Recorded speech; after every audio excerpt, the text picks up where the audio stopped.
আপনি জানেন কি গরুর মোটা তাজানোর জন্য যে সুষম দানাদার খাবার কিভাবে তৈরি করা হয়? চলুন জেনে নিই এই ভিডিওতে বিস্তারিত।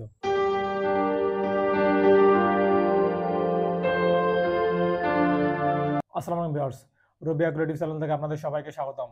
আজকে আমি আলোচনা করব গরুর মোটা তাজানোর জন্য যে সুষম দানাদার খাবার দরকার হয়, সেই সুষম দানাদার খাবারে কি কি থাকে, কি কি দিয়ে আপনি সুষম দানাদার খাবার তৈরি করবেন। এটা খাওয়ালে অল্প সময় গরু মোটা তাজা হবে। চলুন জেনে নিই এই ভিডিওতে বিস্তারিত।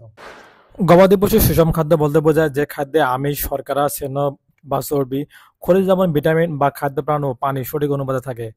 গবাদি প্রাণীর বৃদ্ধি ও গঠনে সুষম খাদ্যের গুরুত্ব অপরিসীম। সুষম খাদ্যের অভাবে প্রাণীর অপুষ্টি দেখা যায় এবং বিভিন্ন রোগবালাই আক্রমণ হয়।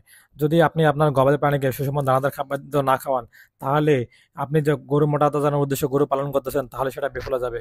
গরু মোটা তাজানোর জন্য অবশ্যই আপনার গরুকে বা আপনার ষাঁড় গরুকে সুষম দানাদার খাদ্য খাওয়াইতে হবে। চলুন জেনে নেই কিভাবে সুষম দানাদার খাবার বানাবেন বা কিভাবে খাওয়াবেন। আমরা সাধারণত গরুগুলোকে যে দানাদার খাবার খাওয়াই, সব দানাদার খাবারের মিশ্রণ করলে সুষম দানাদার খাবার তৈরি হয়। আর সুষম দানাদার খাবার তৈরির জন্য আপনি এভাবে খাওয়াইতে পারেন: গমের ভুসি, খেসারি ভুসি, তিলের খোল, মাছের গুঁড়া, লবণ, ঝিনুকের পাউডার, আমিষ জাতীয় খাদ্য, এবং এর সাথে ভিটামিন মিনারেলস। এটা এক প্রকার এক ধরনের হতে পারে।